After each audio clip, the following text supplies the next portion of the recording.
Greetings and salutations, my excellent friend Steve Miller here with a very special Asia News Weekly Network podcast extra. On Monday, February 15th, UN Special Rapporteur on Human Rights in North Korea, Marzuki Darusman, issued a warning to the country's supreme leader, Kim Jong Un, and other senior leadership members, noting they may be investigated and if found to be responsible, held accountable for crimes against humanity committed under their leadership. It is a very bold statement, and some might even say idyllic, as both China and Russia have opposed such measures in the past.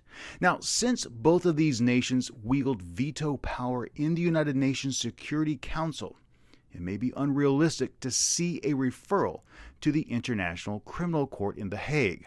However, over the past 2 years, since that release of the Commission of Inquiry report on North Korean human rights abuses, the General Assembly has committed more and more votes towards addressing what's been termed human rights atrocities on par with Nazi-era Germany. But how strong is that support, and would it be enough to invoke General Assembly Resolution 377, or the Uniting for Peace Resolution, which actually has the power to override a Security Council veto?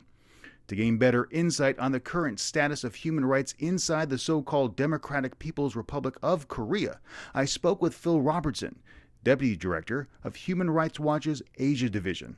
I kicked off our conversation by asking Mr. Robertson to comment on the likelihood of an ICC referral. Well, it's very possible that you could have a referral to the ICC for Kim Jong Un and top-level people in North Korea who are found to be responsible for the crimes against humanity that the UN Commission of Inquiry has found took place in North Korea.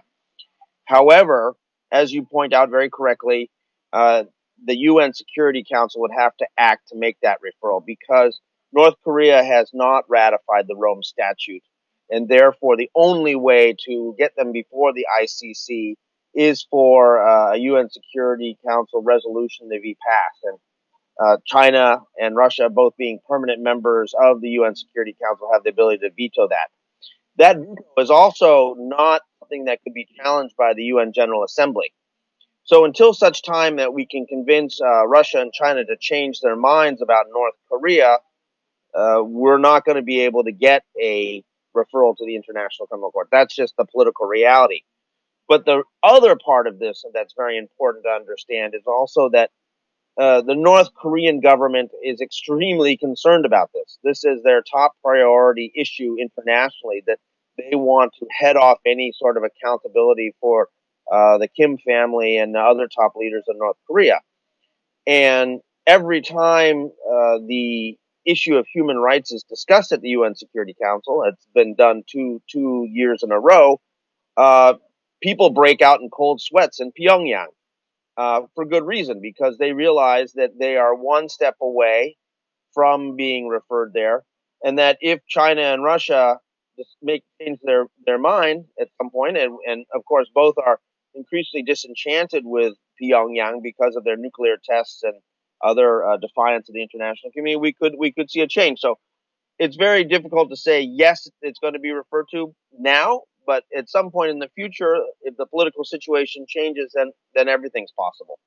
Speaking of the human rights conditions in North Korea, one of the things that came out in this report just the other day was that Darusman says that he doesn't believe that much has changed with regards to human rights inside North Korea since the Commission of Inquiry report.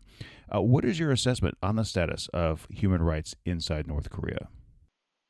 Marzuki Darusman is right. He's correct that very little has changed. In fact, if anything, it has become more difficult under Kim Jong Un, where internal movement is now more restricted. And Kim Jong Un and his government have gone after North Koreans fleeing the country in a much more concerted way, really trying to prevent people from leaving, switching out border guards, in some cases punishing border guards. We also have reports of border guards who have allowed people to leave in the past have been tracked down by the government and tried and executed. We've also got reports that North Korean agents are chasing fleeing North Koreans into China. So quite clearly, the government is trying to crack down on North Koreans leaving the country. I think in part because they realized that so much information that ended up in the Commission of Inquiry report came from North Koreans who had left the country and told their story. The government of North Korea somehow thought that if they closed off the country and refused to cooperate with the UN, that there would be no information to be found. In fact, there are over 25,000 North Koreans who have fled the country. They're a wealth of knowledge, and there are at least 1,000 to 1,500 North Koreans who are still able to flee the country despite Kim Jong Un and his government's best efforts to restrict them and prevent them from doing so and punish them if they're caught. So, when we look at other issues in North Korea, things like the political prison camps, in terms of the use of forced labor in various sectors of the country, the division of the people amongst specific classes, particularly a hostile class and a wavering class, which is under the Songbun system, all that's still in place. So very little is improved. I think that there needs to be more international pressure to demand that North Korea understand that they have to change their human rights policies. Well, speaking of international pressure, what do you feel are the next requisite steps, either for the United Nations or for other rights groups around the world, to affect change on human rights issues inside North Korea? Well, I think that there has to be more pressure placed on Pyongyang to change their policies. I mean, I think the UN, we have to, in the next step, create a committee of experts, which is now being discussed amongst member states at the Human Rights Council. This would be a group of experts who would be tasked at looking at specific methodologies and mechanisms for international accountability in North Korea. It would take the Commission of Inquiry and go one step further in the planning. Right now, we have a UN office in South Korea that is collecting information and evidence for use in some sort of international prosecution, but there needs to be also a strategy to get to international prosecution. We've also seen, very interestingly, in the United States, the passage by huge majorities in the U.S. House and Senate of a new sanctions bill on North Korea, which will be signed by President Obama. And that includes sanctions based on human rights abuses in North Korea for the first time. So there's things that can be done multilaterally to pressure North Korea, but I think there's also more bilateral steps that need to be taken. And ultimately, the biggest issue is trying to get China to change its view, because China really provides a lifeline to the government in Pyongyang.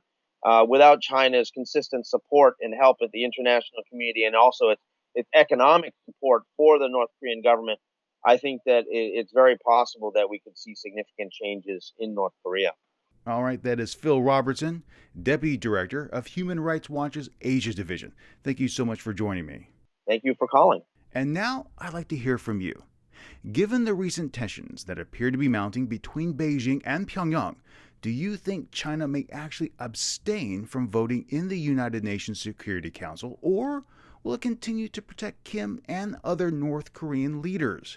Also, what changes, if any, do you foresee regarding human rights inside North Korea? Please, I'd love to hear from you. Now, you can tweet your answers to me at Stephen_G_Miller or by mailing in a reply to podcast@asianewsweekly.net. Thank you so much for listening today. I am Steve Miller, and until next time, be true to yourself and always be awesome.